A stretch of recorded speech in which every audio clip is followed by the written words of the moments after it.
Have you ever considered the devastating impact that a ransomware attack could have on your business? Try to imagine this for a moment. You are a business leader and one morning you find yourself locked out of your office. You're unable to access your emails or even open your crisis playbook. Sounds like a plot from a dystopian novel, doesn't it? But this is the harsh reality of a ransomware attack. It can cripple a business operations like a natural disaster. So today I've invited James Blake, the Global Head of Cyber Resiliency Strategy. And with his rich background in cybersecurity, James brings a unique perspective on why we need to maybe rethink our approach to those cyber threats. And by that I mean from discussing how businesses often misjudge the scale of a ransomware attack to exploring strategies for effective response and recovery. And this conversation promises to be an eye-opener for business leaders and IT professionals alike. And I do urge you, if you are listening and maybe you're outside of cybersecurity, please at least listen to this interview till we get to the workshop section. It's so powerful. It even got me a little bit excited, to be honest. So, are you prepared to rethink how you perceive and prepare for ransomware? But before we get today's guest on, I need to pay the bills. We've got a huge podcast hosting fee to pay for when we're releasing 30 episodes a month. And this month, I've partnered with a company called Kiteworks. Now, legacy MFT tools are dated and lack the security that today's remote workforce demands. So companies that continue relying on outdated technology, though, they put their sensitive data at risk. And in a world where digital threats evolve daily, the need for a secure, modern solution has never been more pressing. Well, enter Kiteworks, the beacon of security and efficiency in managed file transfer. And Kiteworks isn't just any MFT solution. With its FedRAMP moderate authorization awarded by the Department of Defense since 2017, Kiteworks sets a new standard for security. And this certification is not just a badge, it's a promise of unparalleled protection for your data, offering a fast track to CMMC compliance and eliminating some of those cumbersome, costly DIY authorization processes that plague so many of the alternatives out there. So please, step into the future of managed file transfer with Kiteworks. You can find out more information at kiteworks.com to get started. That's kiteworks.com to get you started today. Well, buckle up and hold on tight, because no matter where you're listening in the world, I'm going to be beaming your ears where you can join myself and James Blake, Global Head of Cyber Resiliency Strategy at Cohesity, who's going to be joining us in a conversation about all this and much more. So a massive warm welcome to the show, James. Can you tell everyone listening a little about who you are and what you do? Yeah, so my name is James Blake, and my role is as the global strategist for cyber resiliency at a company called Cohesity. So my role there is to effectively make sure that we're having conversations with customers about operational outcomes. It's not just all about the technology and the features. It's about, the right people, the right processes, how they take our technology and then deploy it in a way that is operationalized, that is repeatable, where the products are being used to achieve best practice. So I come very much from an operational background rather than a technology one, as an ex-CISO and as an manager of a professional services practice that built a lot of security operations centers, about 91 globally. So I bring that experience to bear of those vertical markets, the problems I saw there, to help customers ensure that they use and deploy our technologies in ways that are aligned with best practice. Well, it's an honor to have you here on the podcast with me today. And one of the things that excited me about getting you on here was I was reading about how you perceive ransomware, not just as a cyber event, but more like a natural disaster in terms of its impact that it can have on businesses. And it struck me straight away, what a great way of looking at it and a great way of hammering home to the decision makers in a business just how serious this can be. But can you expand on that for me? Yeah, and there's kind of two sides from that. It is like a natural disaster. The impacts are like a natural disaster, but the response is different, right? Yeah. So that's kind of two sides. So the other side is the fact that most organizations, CISOs, just historically have not been responsible for the availability of systems. When data is stolen, and that is largely the types of attacks that we've seen for the last 2 to 3 decades before wipers and ransomware came along, the business still runs, right? It's not like the theft of a physical product like gold or money out of a bank account. The data is still there. Someone's just got a copy of it. So the business can continue to deliver products and services. And yes, there's impact and there's operational impact, the cost to deal with the incident. There is the reputational damage caused by the incident, but you just got to look around at the names that have had massive breaches, Home Depot, Target, TalkTalk, Maersk, my ex-employer, JP Morgan Chase back in 2014. They're not out of business. Reputational damage is temporal, lasts a couple of quarters, but typically businesses recover. And then, of course, we got litigation from, our partners, our business partners and our data subjects potentially suing us.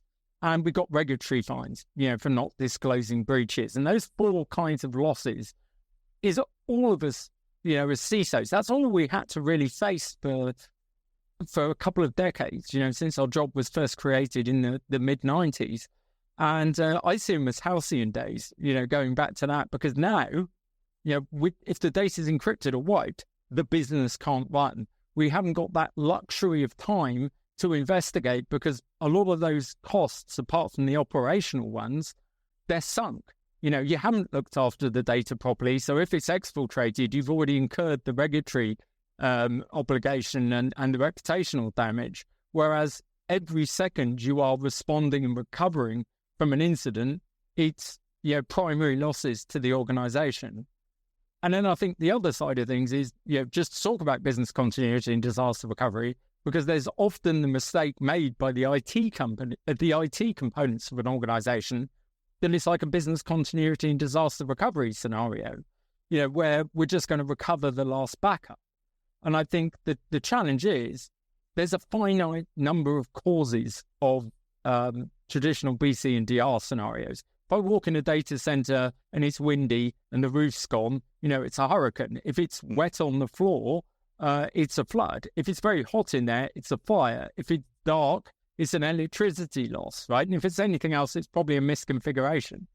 And so it's very easy to come to determination of root cause. In cyber, it's not like that. We face a constantly adapting adversary. So you have to investigate the incidents first. So, we're in this very different situation now, and our strategy for dealing with those kinds of incidents isn't fit for purpose for cyber incidents.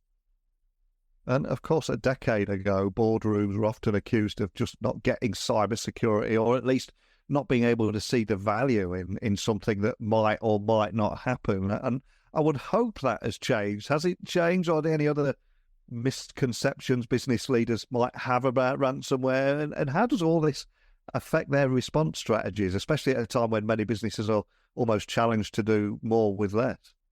Well, I'm always the grumpy old CISO in the room as pointing out the fact that we kind of haven't done our job properly.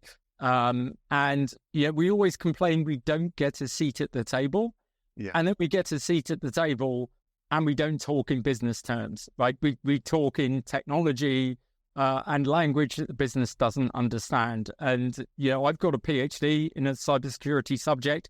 It's nowhere near as useful in my role as a CISO as my MBA was, right? Understanding how a business runs, how it operates, how teams work, how we collaborate, how gradual improvement is much better than big, bang waterfall projects that by the time you deliver the outcome, the way you deliver IT has changed, or the way the adversary is attacking you has changed, And so I think a big part of the challenge is we have told the business historically that given enough money and given enough people, we can protect the business. And the reality is we can't. You've just got to look at the sizes of the organizations that are getting hit by ransomware and getting hit by, lapses, teenagers doing SIM swapping, and bypassing tens of millions of pounds a year spending on cybersecurity. Right? The reality is we can't stop all attacks. And we need to start talking about resilience. But the challenge is the CISO has told the boards that they're protected. It's very hard for us to go back, with our Oliver begging bowl again.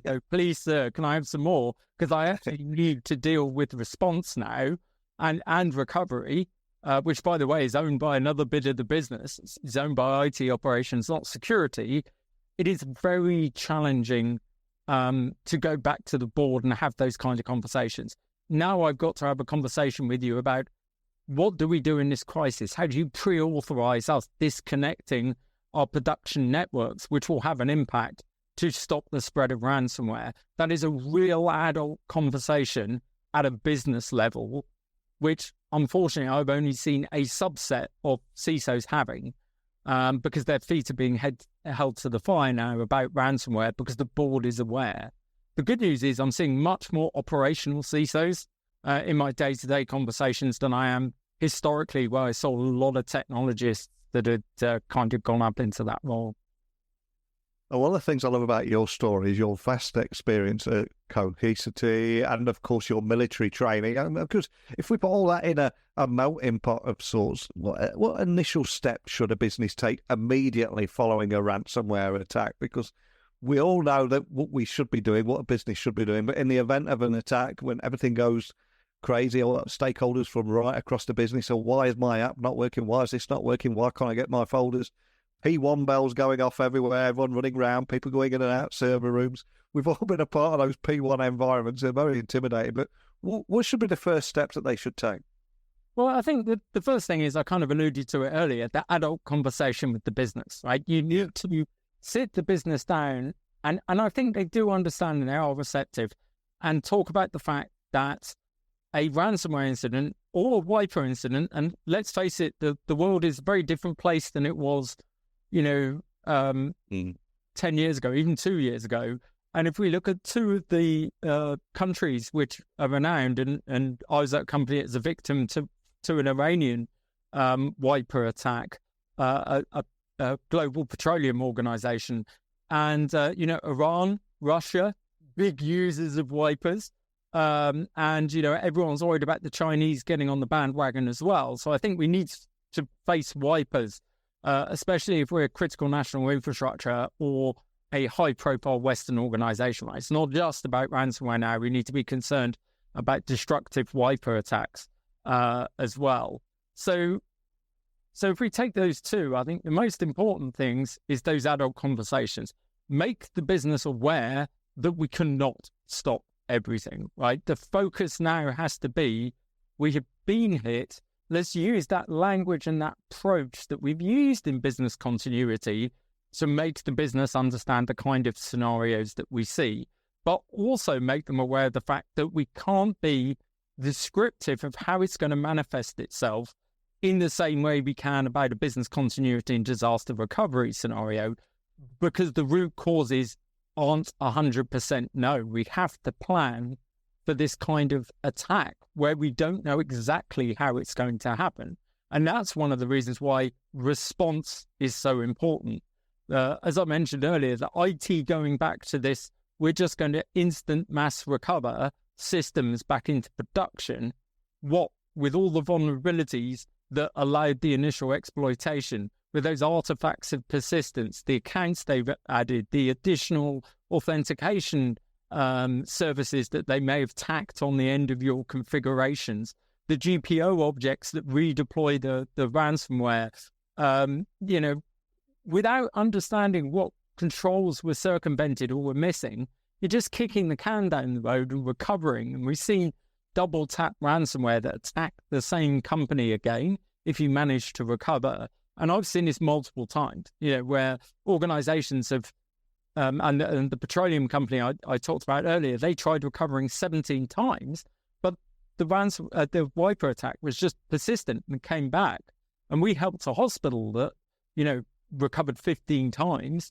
And it was only when they built a proper response environment, a clean room, and understood the nature of the attack and removed those components and mitigated the threats before putting it back into production, that they were able to, to stop that attack occurring again. So if you just continue to keep recovering, right, you're just leaving the organization with more impact. And I think there's a lot of dishonesty in the market from data management vendors, the space we exist in, about it's just like every other event, just recover from your backup. And, the reason I like being here is we have those adult conversations. It's not that easy. You need to bring security to the table. It's not like a BCDR incident. So it's those adult conversations. It's the, this realization you need to respond before you recover. And then the final thing is bringing those IT and security teams together to be able to, recover and respond, right? Because if you're trying to respond, you might not actually have any infrastructure to respond. In that oil company I talked about earlier, we couldn't even physically get into the building. We couldn't call our insurance companies, voice over IP, so we couldn't call data subjects, law enforcement, the press, so the press were asking what's going on and we couldn't talk to them. So they were making stories up in a vacuum and contacting staff members via LinkedIn. And of course, staff members didn't know what was going on because we had no email to tell them what was going on. So, I think a lot of organizations are not having those broad conversations or understanding how bad ransomware incidents are. And just digging a little bit deeper on there, is there anything else that businesses should be integrating, or better ways that a business should integrate their security and IT teams more effectively to ultimately prepare and respond for ransomware incidents before they occur? Yeah, I think, historically when we've had cyber incidents and those data exfiltration kind of incidents, occasionally we would, throw a ticket over the wall to IT to recover individual systems and things like this. And I think when you're talking about mass response and recovery after a ransomware incident, where potentially you are looking at thousands of systems, right? That approach needs to be changed. So the first thing is having an environment to enable you to respond. So our traditional, NIST cybersecurity framework, identify, protect, detect, respond, recover. Well, it's a bit backwards with ransomware, because you might actually need to recover an environment to start response, like what I call a minimum viable response environment.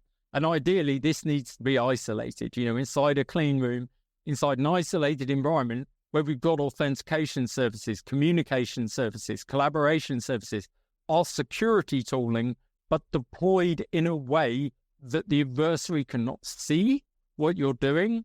And a part of the challenge is, we've all become hugely reliant on endpoint detection or XDR solutions. But when you're in containment and you've pulled the plugs on networks and you can't guarantee the quality of the endpoint because the endpoint may have been compromised in itself, and let's face the fact that, the MITRE attack tactic with the most amount of techniques under it is defense evasion, right? And I'm a CISO and I'm long off the console now, but, I can still name 8 different ways to circumvent XDR and EDR, right? We need belts and braces. XDR and EDR is critical. Every organization needs it. It's table stakes. But you also need this ability in isolation when you've gone in containment to be able to investigate incidents. And one of the things we do at Cohesity is look at how much we can support that security operations tooling by other vendors by bringing historical data to, because we see file systems over time, to those other products to get more value and sweat more value out of, investments that organizations have already made in their SecOps tooling. And at the same time, build our own capabilities to help with that response within our tooling ourselves. And it's like data classification. How do you do that when you disconnected the network? Well, we've got all the data in your backups in a single location. So let's classify it there, right? We're not relying on, you reconnecting systems that are potentially compromised to do that. So I think, backup has never been a sexy thing to security operations people, right? It sits in IT. We've kind of outsourced availability. We do two bits of the triad: confidentiality and integrity. Availability is IT problem. But I think there's an untapped resource, just the ability to see file system changes over time, that superpower to time travel over an incident, is something that SecOps don't realize is sat in that backup, right? And it's there to be mined and used. The organization has already invested in backup. So, a large part of my cheerleading is to get organizations to realize that this is untapped resource just sat in their backups that they could use to improve their SecOps.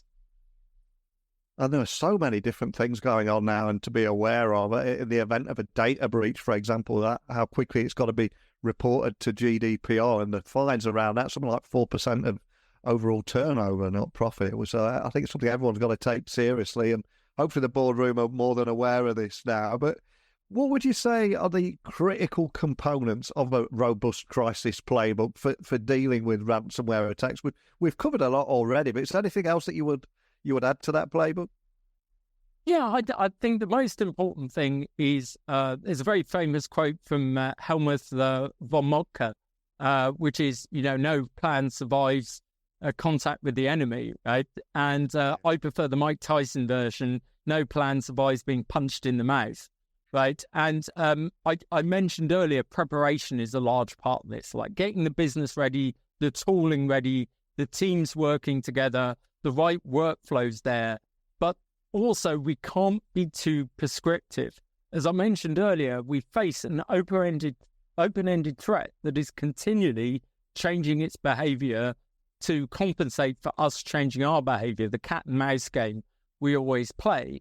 So we need training and skills in analysts and tooling, which is roads, not tram lines, not train lines, right? And, in the military, we call that mission command, right? One of the reasons why, in current conflicts that you can see, some of the military is very much a top-down hierarchical command and control architecture, where you have to go back up to ask permission to do something, up multiple layers, chains of command, and then back down again.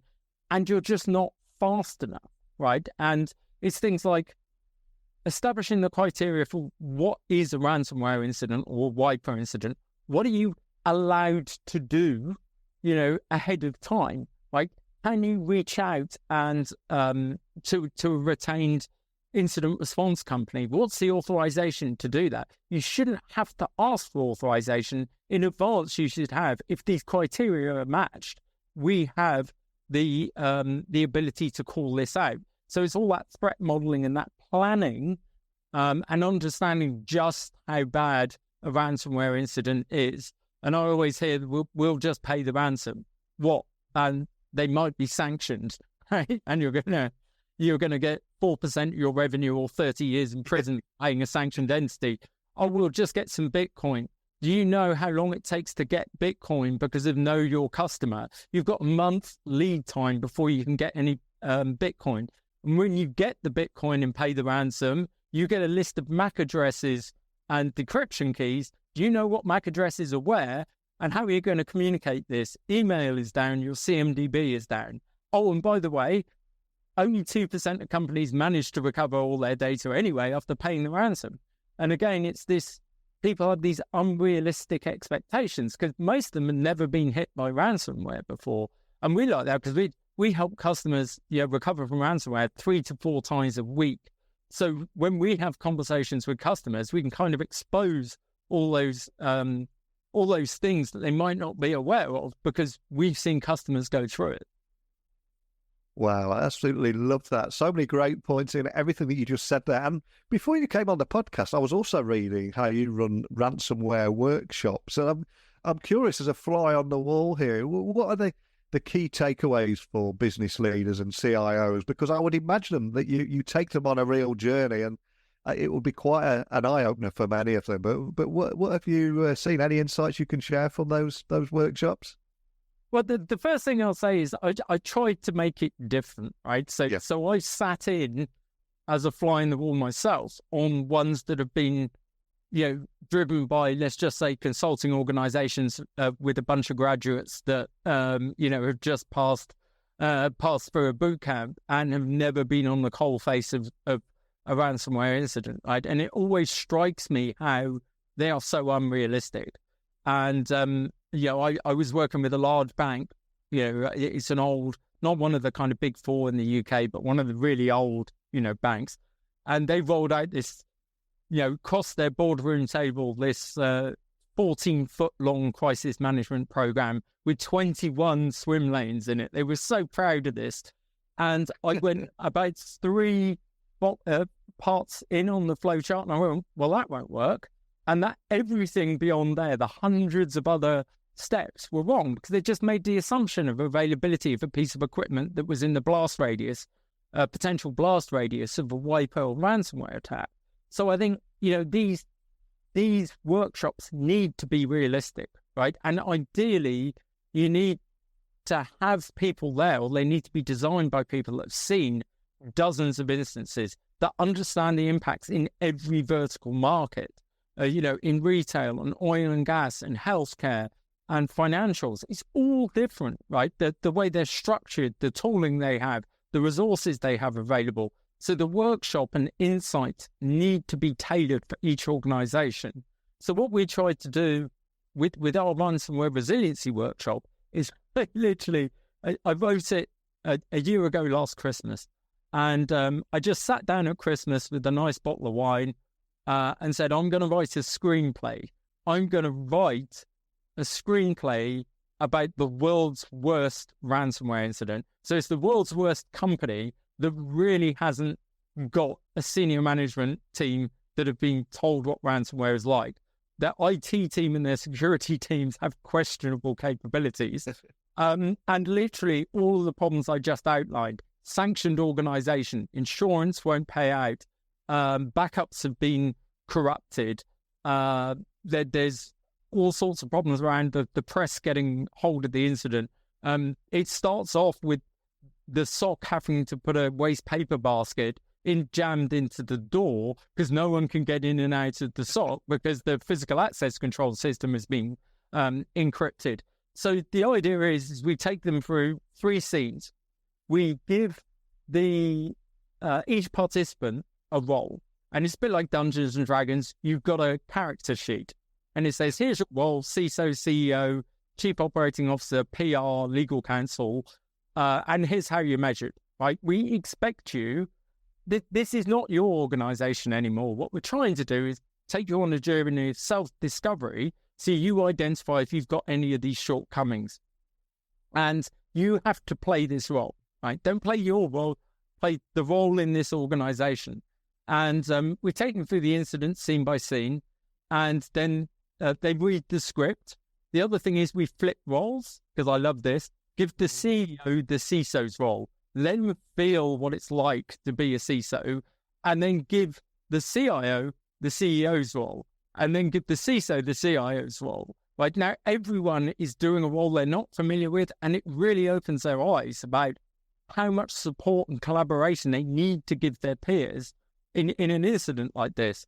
And we take them through the scene, they read the scripts, and then at the end of each scene, something happens, right? We disclose a little bit more information, like it could be a board meeting, or it could be a press article comes out, and they have to react to it.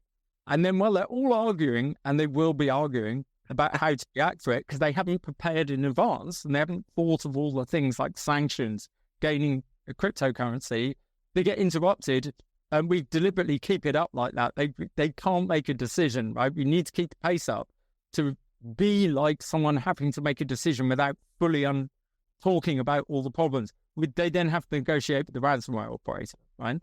The first time we did this, we put Garmin and Apple Watches on our senior executives that all did this. We took our senior execs for it. Heart rates went through the roof, right? It is a simulation, but the whole point is when I created this, I wanted to get them to feel that pressure it's like to make decisions, difficult decisions, at the point of getting the information rather than making it ahead of the time.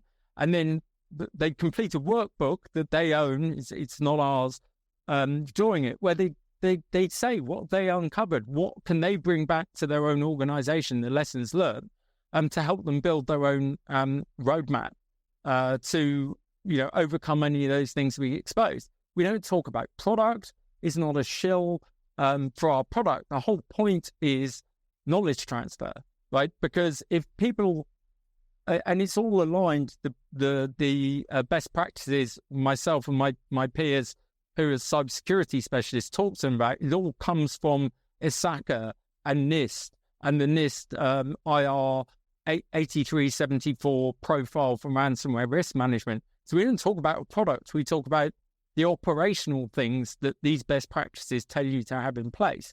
So hopefully the customer goes away knowing we know what we're talking about, and we can help them, but at the same time with a roadmap of improvements they need to make. And it's not all about data management solutions. They will take away things beyond the scope of our product, which are things that they potentially need to look for. So we've rolled it out, across the globe. I've had some great feedback about it. It makes me very proud to see it being delivered on pretty much every continent on this earth, apart from Antarctica and the Arctic, I think. We haven't done ones there yet. Well, I absolutely love it. Incredibly cool. Such a unique and refreshing approach. And at the end of this podcast, I will be asking how people can get involved with one of these workshops, because it just sounds like something that I think has just set up so many light bulb moments around the world of people listening, thinking, oh, we need to do this. But back to Cohesity just for a moment. It is a very crowded market, this that we're talking about. What would you say is different about your approach to data management and protection that helps businesses mitigate the risks and consequences of ransomware? What is it that makes you stand out and do things differently? I mean, that workshop is a great one to begin with, but that's not even tied to your product. But is there anything else you can share around there? Yeah, so as a company goes, that obviously we've got lots of legacy vendors in the kind of data management space. So, the traditional people that come from traditional, backup and recovery, tapes, and they've bolted bits onto their product, to modernize them and things like that. And then you've got the new breed players, of which, we're a part. We've built our own file system. We air gap that file system. We massively, put lots of effort into protecting that system from being attacked. And I think that's where a lot of people stop, right? It's so when you talk to other vendors or you see their presentations and they look at something like threat hunting, discovering indicators of compromise within your backups, right? They see it as a part of recovery, right? So, what we're going to do is we're going to look in our backups and find out what badness is in those backups so that we can remove it before it's recovered. That's totally the wrong approach, right? Because that's a part of response, right? You should be hunting monthly, right? Because you hunt proactively. You didn't have the right protection and detection rules in. And if we look at things like ransomware as a service, which has resulted in 0 days or N days, a vulnerability is released. And now there's the economies of scales for ransomware operators to actually produce exploits and put them in their RAS platforms, because they've now got 10,000, 40,000 affiliates. Whereas before they were focusing on phishing. Now they're focusing on weaponizing vulnerabilities within 4 days. No one is patching like that. The average time to patch an internet facing infrastructure appliance is 128 days, right? We can't get ahead of this kind of thing. So, with that in mind, we face this challenge where we've got to help these customers discover those artifacts in a passive way. They're not 100% relying on these endpoint solutions, which can be evaded, and also tick the adversary off because they see the incoming connection to the box they own and things like that. And we need to be able to hunt for those as a regular thing to make sure the attack hasn't happened in the period that we're not there. It's a part of BAU cyber operations. So being able to hunt on a backup platform is not about recovery at all, right? It's about proactive detection of events in those MITRE attack stages 3 to 12 before they've got to exfiltration, before they've got to encrypting and wiping the data. And that's a very different approach. That's data management being used right. And in the same way that, the other vendors, when I see their presentations, they talk a lot about, the ability to do classification after an incident. Well, you really want to classify your data first, right? Yeah. Know where it is. It's in all cybersecurity frameworks. Understand your assets.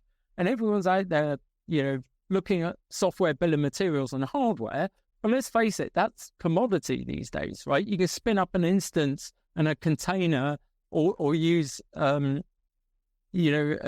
cloud instance in seconds, right? It's data that the adversaries are after, data that has regulatory obligations and data that runs the business. We really need to know where that is. And you can say, well, I've got a DSPN solution that does this. Great. DSPN solutions are great, but if you've disconnected your primary data sources to deal with a ransomware incident, what was the data loss at that point in time? Well, we work with the DSPM vendors. I talked about the fact that we collaborate with them. And so those DSPM vendors can look inside our backup for what data was lost at that point in time. So I think, we're fairly unique in we're not pretending to be a security company, right? We are a data resiliency company at our core, dealing with those BC and DR incidents and the fastest recovery in the market, the instant mass recovery there. But if you try and use instant mass recovery for ransomware, it's instant malware recovery, right? So, and we're honest and we say, right, cyber resilience is different, right? You've got all these features you can use every day, not just in case of ransomware. And we'll work with your other security vendors, and our Data Security Alliance has Palo Alto and Cisco and CrowdStrike and Okta. And, you name a security company. Kevin Mandio is the chair of our board of the Data Security Alliance, because we want to empower those other solutions, not step on their toes. So I like that adult, honest conversation that you need to do response, but then how can we make that quick? Because after ransomware, your RTO is not the speed of the disk and the speed of your networks like IT people think it is. It's the speed of response plus that thing. And we need to be honest and we need to tell people that. Wow, incredibly cool. And if we dare to look into the future, we've hit the ground running in 2024. We're racing ahead. We're already in February, and it seems like March is just a couple of weeks away. So looking forward, are there any emerging trends in the ransomware world that businesses should be aware of, and anything else that they should be doing to adapt their strategies to stay ahead of some of these threats that you're seeing? Any last piece of advice today before I let you go? Yeah, I kind of alluded to it earlier, but it's this pivot from, focusing on phishing, right? Yep. Social engineering is still a problem, right? There's no patch for human vulnerabilities, right? We can do awareness and training and things like that. And it always made me laugh. I worked for a large financial services institution one time, and we sent them all on training telling them not to click on links and open attachments.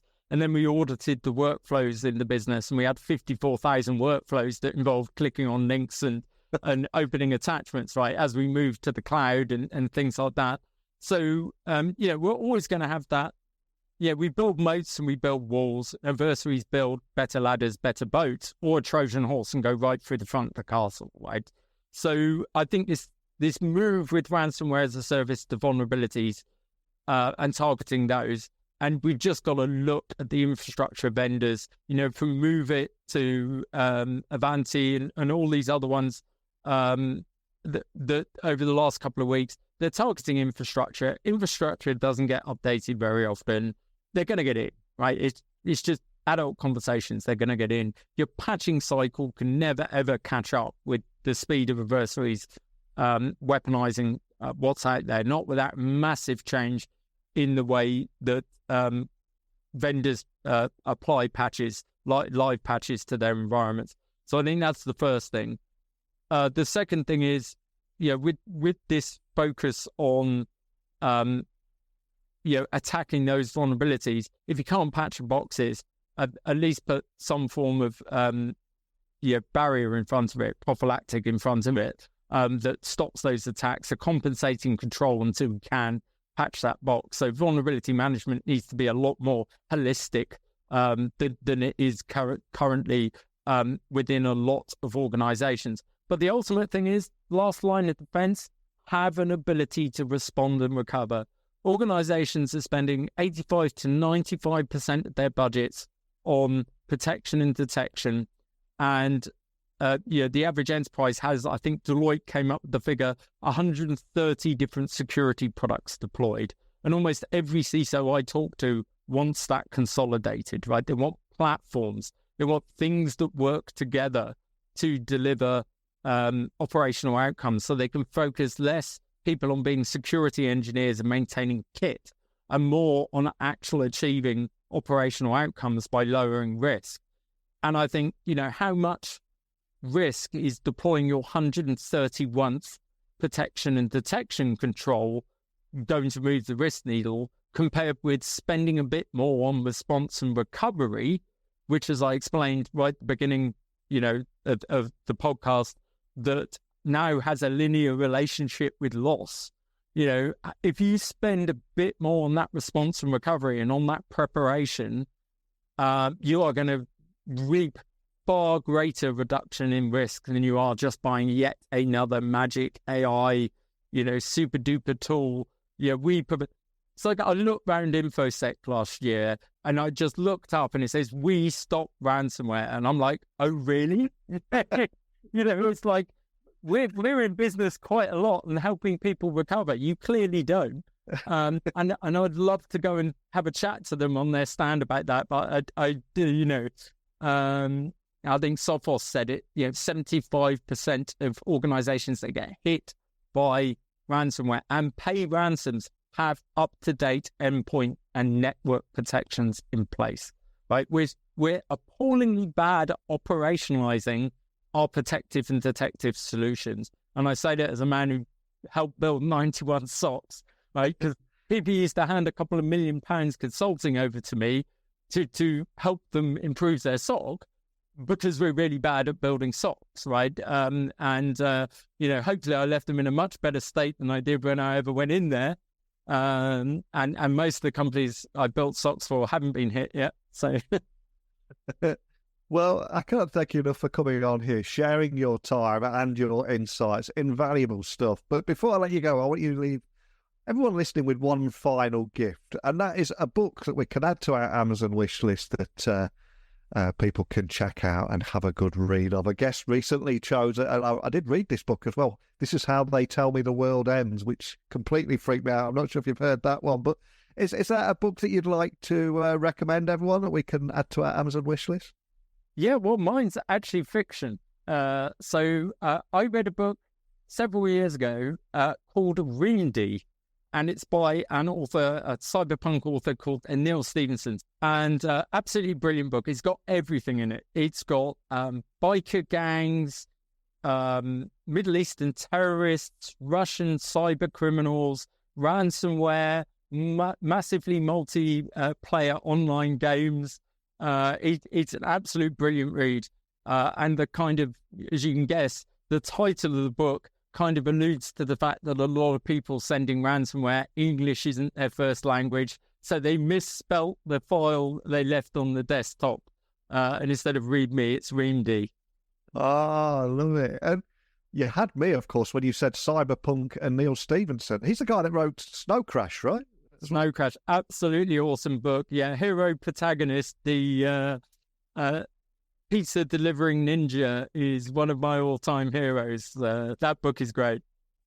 Well, I'll get that added straight to our Amazon wish list. And for anyone listening just wanting to learn more about Cohesity, maybe they want to check out your workshops and how they could get involved in something like that, or contact you or your team. Where would you like to point everyone listening?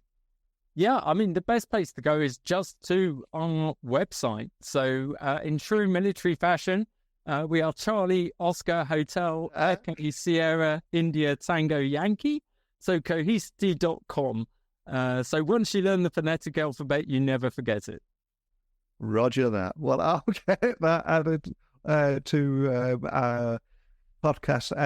I'll get that added to the blog post that accompanies this episode over on my website and everywhere where people will listen as well. And so much we covered there, from how business leaders respond to ransomware, how many fall into that trap of responding first with security and IT, only to find they can't even get into their office. And one thing that will stick with me long after this is your workshops there. If there are any video trailers or anything that I could add in as well, just let me know. But more than anything else, just thank you for sharing everything with me today. Really appreciate your time.